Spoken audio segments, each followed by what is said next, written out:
This is how Russia controls Europe? Is Europe in crisis? Welcome to today's video. In recent years, the world has witnessed a growing influence of Russia in Europe. From energy politics to military interventions, the Kremlin seems to be asserting its power more than ever before. But how exactly is Russia controlling Europe? In this video, we will take a closer look at some of the key tactics and strategies that Russia is using to exert its influence on the continent. From propaganda to disinformation campaigns to economic pressure and political manipulation, we will explore the ways in which Russia is shaping the future of Europe. So, without further ado, let's dive right into it.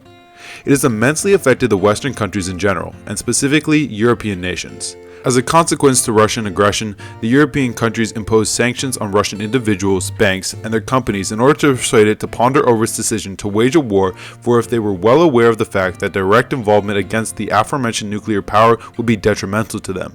Consequently, Russia retaliated by cutting off the gas supply it offers to European nations. Europe relies heavily on gas to meet 25% of its energy requirement. Russia offers 50% of it to these nations. Germany is one of Russia's biggest clients in terms of both gas as well as oil, going as far to pay Russia 220 million rupees a day, which far excels the aid Germany sends to assist Ukraine. The questions therefore arise. 1. Why does Germany rely so much on Russia for gas? 2. Secondly, why does Europe rely so heavily on gas? 3. And thirdly, what effects would the Russian decision have on Europe and Germany? To address the aforementioned issues, one ought to understand that owed to its weather conditions, Germany lacks both sun and wind, well enough to generate solar or wind power. However, where it lacks in the aforementioned resources, it makes for up in the form of coal. It is due to coal that Germany embarked on its journey towards industrialization after the World War II, and as a result, it was on the verge of recovery on its once fragile economy. Meanwhile, the world was facing famine, and it was estimated that within a span of a few years, people would die of hunger due to overpopulation and the lack of resources to meet their needs. The land had lost fertility, and it was believed that without the intervention of science, this would prove to be fatal for the world. During this turmoil, a German scientist named Fritz Haber discovered ammonia. It was the breakthrough the world was looking for. The farmers managed to produce 4 times the amount with the aid of ammonia. Germany therefore became the country to produce massive amounts of ammonia. As a result, it relied heavily on gas in order to produce ammonia. In 1953, the Soviet Union found massive resources of gas in Siberia. It spread its pipelines to accommodate its territory. In 1969, Willy Brandt, the German chancellor, introduced Ostpolitik, the purpose of which was to bring Germany closer to the Soviet Union. They agreed that the Soviet Union would provide gas, whereas Germany would offer the best of its steels to the Soviets. Before proceeding further, one ought to understand that unlike any other resource, like coal, gas cannot be transferred via ships. There ought to be a series of pipelines which is extremely expensive.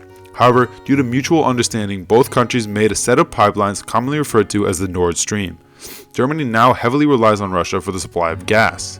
In 2008, because of not reaching a conclusive decision on prices, Russia stopped the supply into a number of countries for a number of days. This resulted in a catastrophe for a few nations such as Poland, which lost 11% of its individuals to the cold. Russian gas has been attractive to Europe because it was easy to transport and almost always available. Its importance grew in recent years as some countries moved to end coal and nuclear power generation, and production from their own gas fields declined. Russian state-controlled company Gazprom was supplying about a third of all gas consumed in Europe until the war in Ukraine disrupted supplies and underscored the risk of over-dependence on one energy supplier. The power shift and its struggles.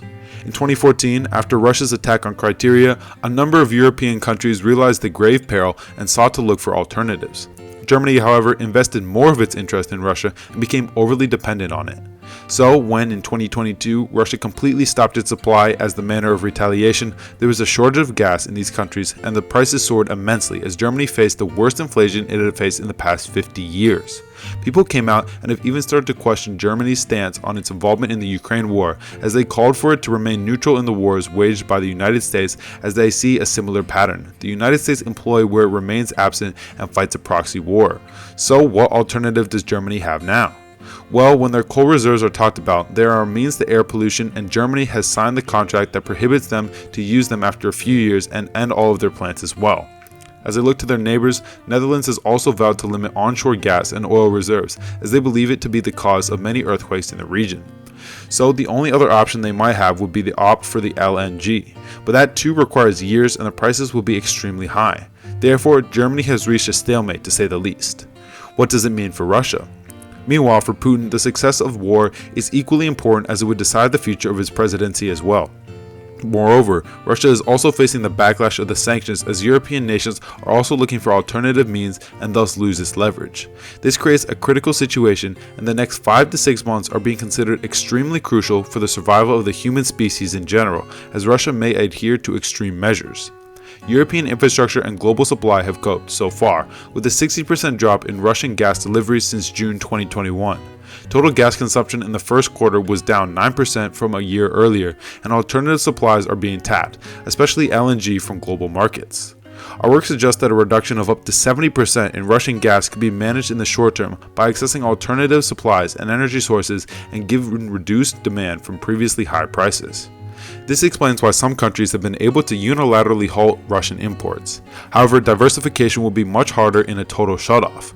Bottlenecks could reduce the ability to reroute gas within Europe because of insufficient import capacity or transmission constraints.